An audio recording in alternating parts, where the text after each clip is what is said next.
Where you at, Berto? Every weird fate in 21 minutes. Do y'all have any weird F's? Me personally, I don't have any weird ones. I don't think I even have anything that would be considered one, honestly. I'm pretty simple. I don't really like all that freaky, deaky ass stuff. Let's get right into the video, man. For mycophilia, it's a Sunday afternoon. For mycophilia, it's a Sunday afternoon and you're lying in a park feeling all cute when a grasshopper suddenly decides to take a scenic stroll up your arm. Now, most people would swat it away faster than you can say pest control, but for someone with formicophilia, this tiny invader is not an annoyance. It's a VIP guest delivering a special thrill. Yes, formicophilia is a fetish where individuals are aroused at the sensation of insects crawling on their skin.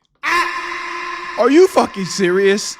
That's the type of sensation that makes you kind of like, you know what I'm saying? Hell no. To them, the sensation of an insect on their skin isn't a creepy, crawly nightmare. It's more like a ticklish, tantalizing spa treatment. The gentle tickling or biting sensation can trigger physical arousal, often heightened by the psychological thrill of engaging with something taboo or unconventional. It's like combining the adrenaline of a scary movie with the tingles of ASMR, except the actors are ants, spiders, or beetles, and their scripts are all improv. To make this bizarre fetish more weird, formicrophiliacs actually love the idea of being a source of food for these insects. They literally find delight in turning themselves into a living banquet, and the more adventurous among them might even...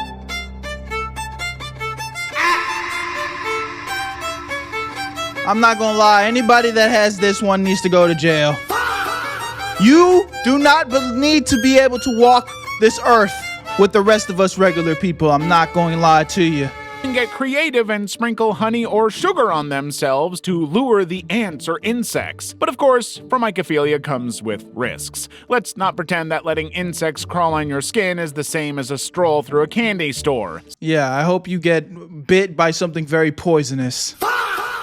Honestly. Some bugs bite, some sting, and others might leave you regretting your choices very fast. However, formicophiles often pick their insect partners carefully, favoring critters that are less likely to cause actual harm. After all, no one wants their steamy bug encounter to turn into an ER visit. Hybristophilia. Picture this. You're at a random frat party sipping your drink when a stranger walks up to you from nowhere and starts talking. You're initially trying to brush him off and walk away until he mentions that he just got released from prison for unaliving someone. Now, the normal reaction to hearing this would probably be to walk away because the red flags are pretty glaring, right? But, well, for someone with hybristophilia, aka the Bonnie and Clyde syndrome, that's the highest level of attraction. Basically, hybristophilia is a psychological phenomenon where individuals feel attracted to people who've committed crimes. So love at first sight for motherfuckers that are murderers. Okay, that makes no fucking sense. The term comes from the Greek word hubris, which means outrage, and philia, which is fondness. So in essence, it's when breaking the law becomes a little too attractive. For someone with this fetish, there is something So the type of girls that are really into bad boys. Got it. undeniably thrilling about being close to someone who lives on the edge and loves the thrill of danger. It's like dating a human version of a roller coaster. Exciting, but slightly terrifying. Now, so this is just like all women ever. Psychologists suggest that danger also activates the brain's reward system, so when you're around someone who exudes that danger, it would heighten your adrenaline and make everything else in your life spicy.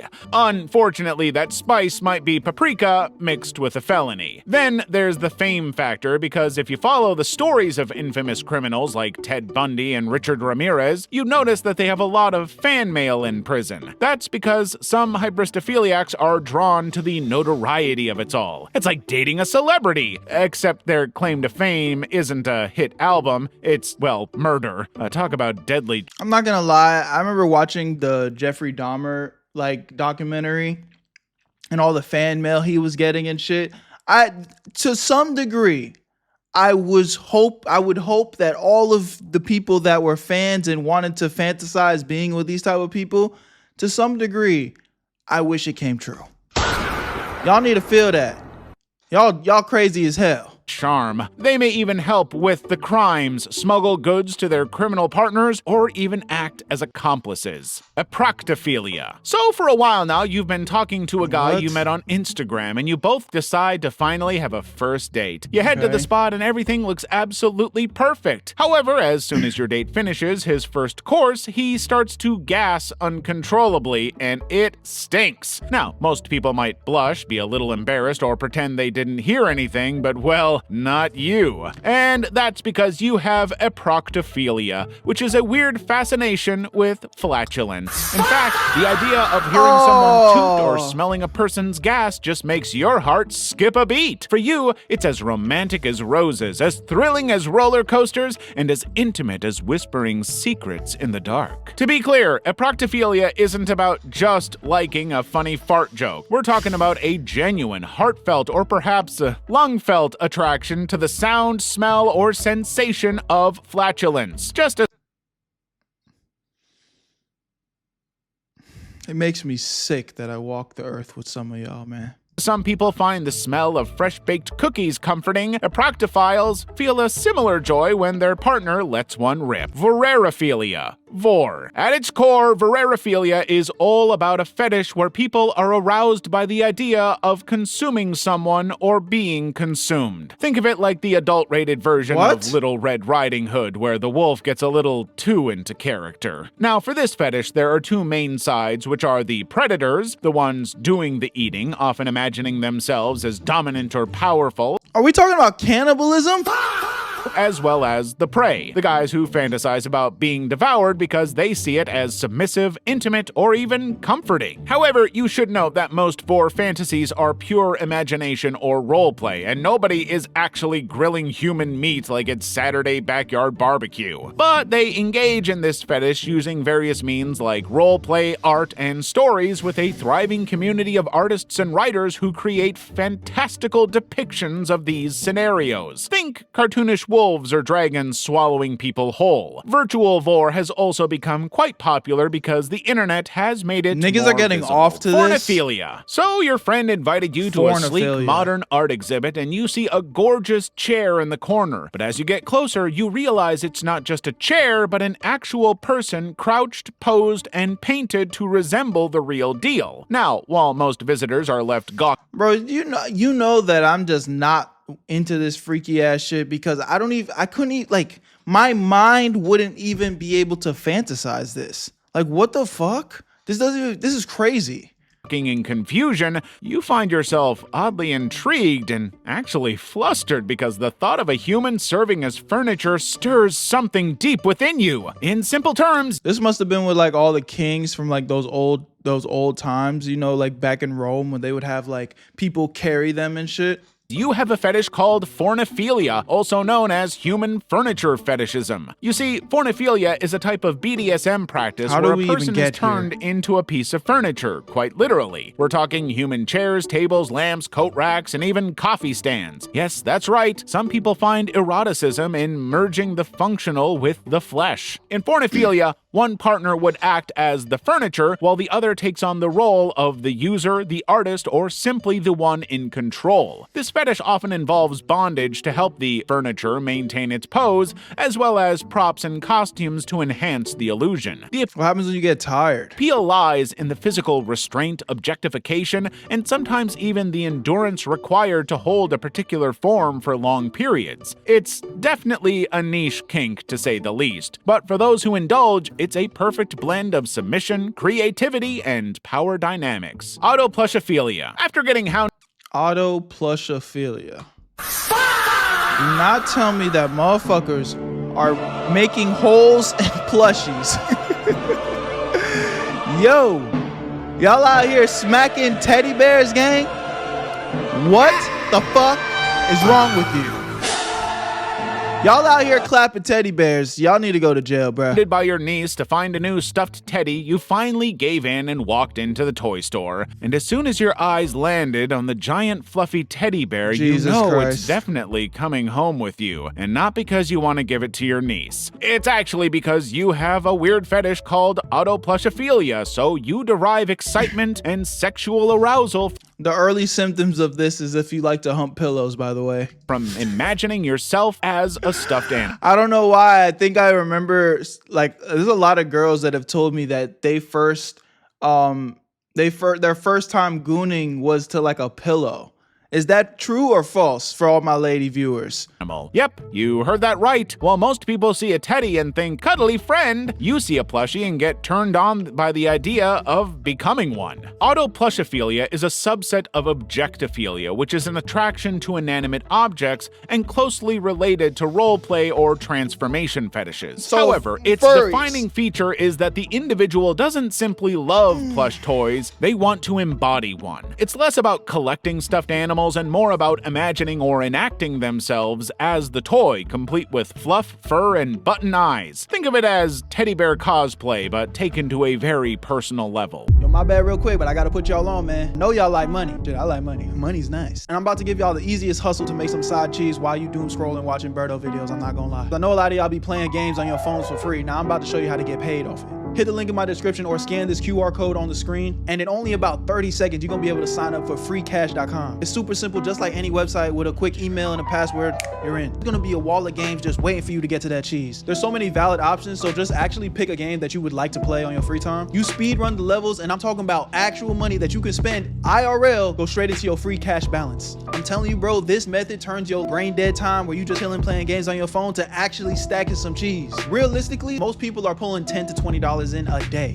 just from casual playing. You ain't even gotta be going crazy for real. And if you're one of them grinders, you actually like to get to that bag, there are offers where you can make up to $100 to even $500. So it does get pretty insane, I'm telling you. Now, some of the top earners, you don't gotta do this, but if you want to, you could actually speed run and spend a couple of dollars for better earning opportunities. But you don't have to spend a penny, bro. You could dead ass get a bankroll just by playing the free games. Stick to the free stuff and you'll still be able to cash out. So next time you're taking a break from my videos and you just chilling and you playing games on your phone, you might as well make something out of it. You guys know I've always said, man, if you're gonna play video games, you might as well make some money, man. And they made the cash out process so easy. They have PayPal, gift cards, whatever works for you, they got it. So hit the link or scan the code and sign up for free today, gang. Because when you use my link, they're already gonna start you off with a $5 bonus. Where you at, family? You already know I got you, bro. Let's get back to the video, but go get your money, dog. However, the thing with this fetish is that most people engage and find the appeal in it because of the comfort and safety. Stuffed animals are often associated with warmth, comfort, and childhood innocence. So by imagining themselves as a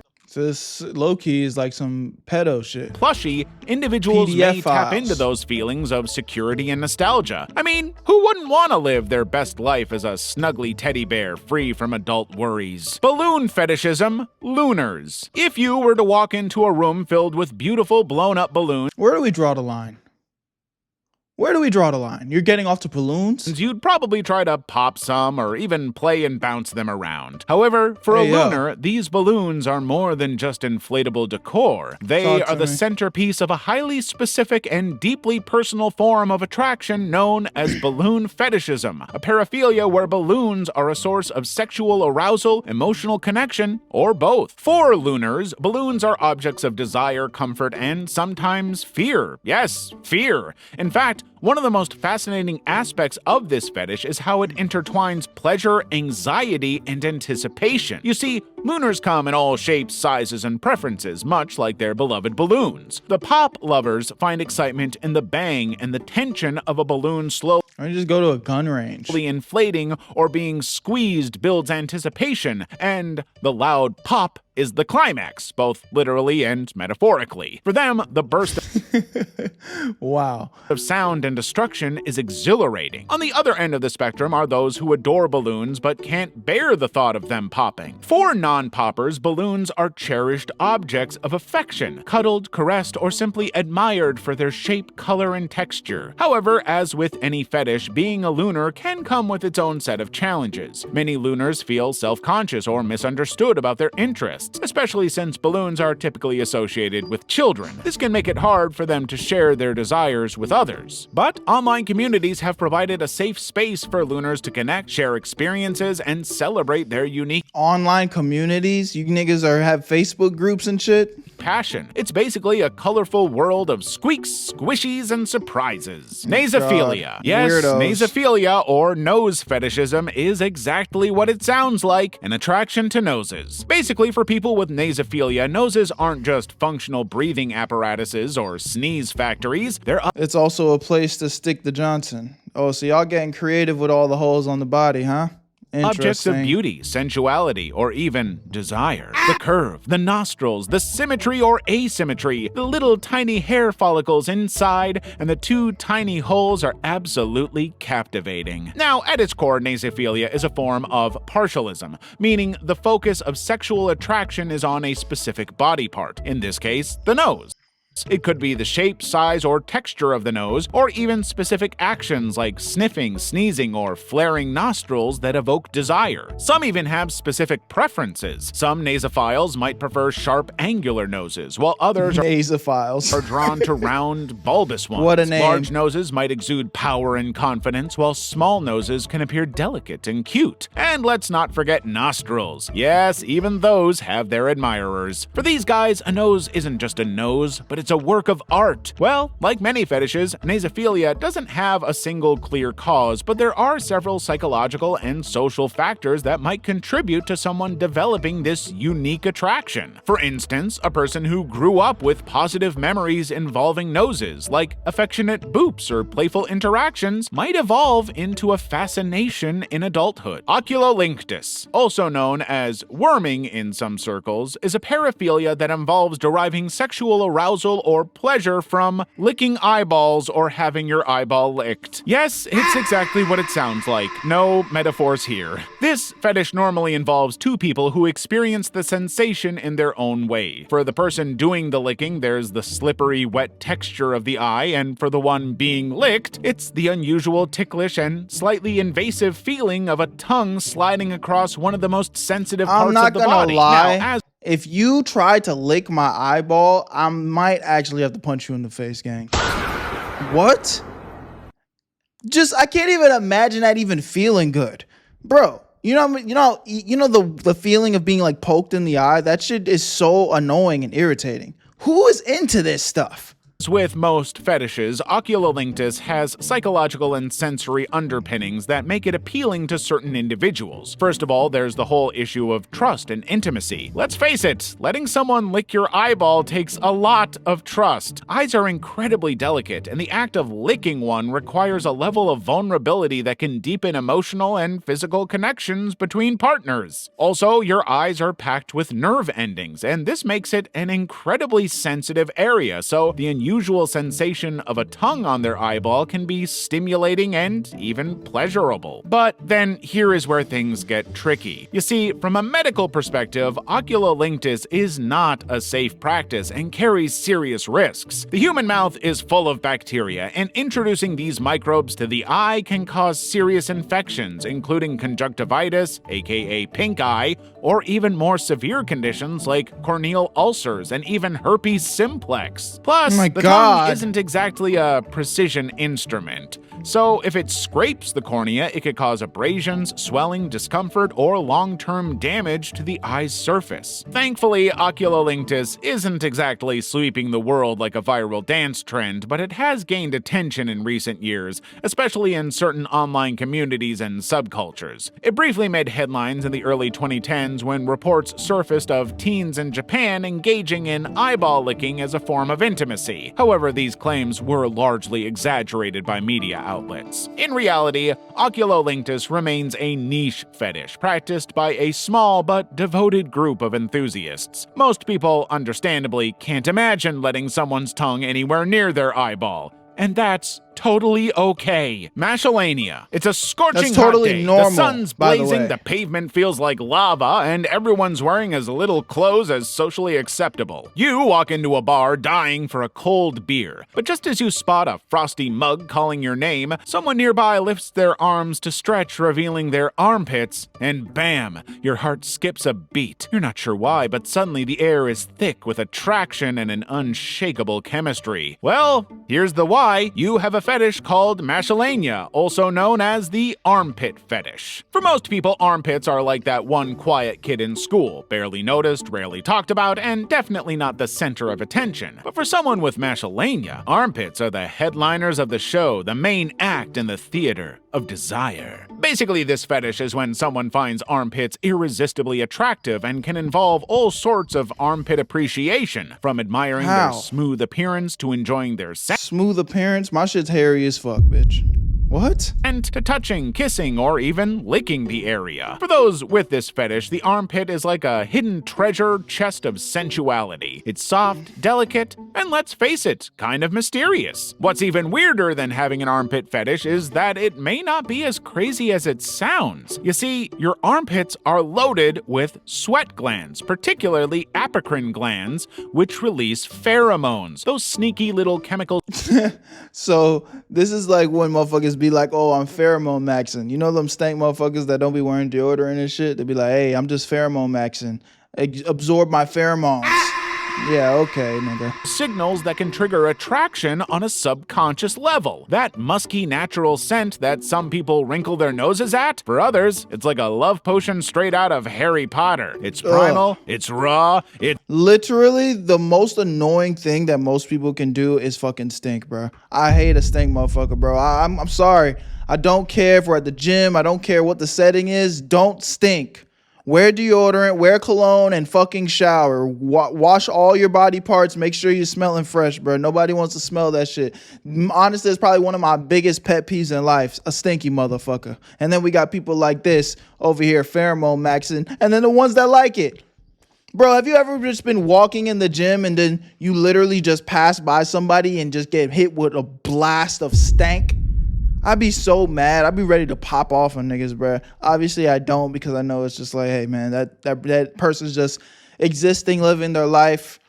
They didn't do it on purpose, I guess. But it's like, it should be a crime to stink. It really should. Like, it's just so unpleasant, in my opinion. It's biology doing its thing. There's also the fact that your armpit is like the satin sheet of the human body because the skin there is extremely soft and sensitive, which makes it incredibly stimulating. Basically, if the body were a road trip, the armpits would be one of those hidden scenic routes nobody talks about. But once you discover it, you'll be wondering why you never tried it before. This nigga sound like he has an armpit fetish. Dacrophilia. Let's say you're watching a deeply emotional movie and one of the characters breaks down in tears, and while everyone else in the room is grabbing tissues and saying, "How sad," you're thinking about how pleasurable the sound of them wailing actually is. Oh, this is a toxic motherfucker. They gonna ruin your day, make you cry on purpose and shit. If that sounds familiar, you might be exploring the world of dacrophilia, which is a fetish where arousal is linked to tears, crying, or emotional vulnerability. So this is just every woman ever too as well. Toxic. Okay. It's not necessarily about causing tears, though for some it can be, but more about the emotional intensity and vulnerability that crying represents. So basically, people with dacrophilia might be drawn to the physical act of crying itself, like tears rolling down cheeks, quivering lips, or red, puffy eyes. Some are attracted to the emotional release that crying symbolizes, such as pain, sadness, or catharsis, while others just love the power dynamic involved, especially if one person is comforting or in control of the crying partner. However, for some people, it's really not about sadness or suffering in a malicious sense. Rather, it's about the intimacy of experiencing someone's raw, unfiltered emotions. But the weirdest part is that sometimes dacrophilia isn't even always about the other person. Bro, let me find out I'm venting to you and then...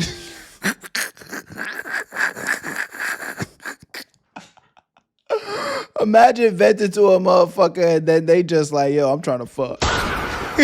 Yo! Some dacrophiles enjoy crying themselves and find release and arousal in their own emotional vulnerability. They might even deliberately trigger their own emotions or indulge in self-reflection to make themselves cry. Cremastistophilia. So you just came back from the club and were walking down a dark alley when someone suddenly comes out of nowhere and tries to mug you. Now, most people would feel a mix of fear, anger, and panic. But for someone with cremastistophilia, that moment of being robbed or coerced would spark something entirely different: arousal. Yes, You heard that right. Motherfuckers getting erections off of being robbed. Arousal. In a nutshell, chromastistophilia is a paraphilia where individuals derive sexual excitement or gratification from situations where they are being robbed, extorted, or otherwise So this is just another like role-playing situation, huh? financially or materially exploited. This fetish basically falls into the category of masochistic kinks, where pleasure is derived from being on the receiving end of certain forms of control, humiliation, or submission, and it thrives on the thrill of power imbalance, danger, and the emotional intensity of such scenarios. And while it might sound like the setup for a bizarre crime thriller, for some, it's a very real and specific source of arousal. Sometimes Wow. Wow. Y'all let me know what y'all think in this situation. You know what I think my kink is? Normal fucking people, okay? If you're anything on this list, you don't fit the criteria. I love y'all, appreciate y'all. I'm excited to hear y'all feedback in the comment section. Peace. Where you at, Berto?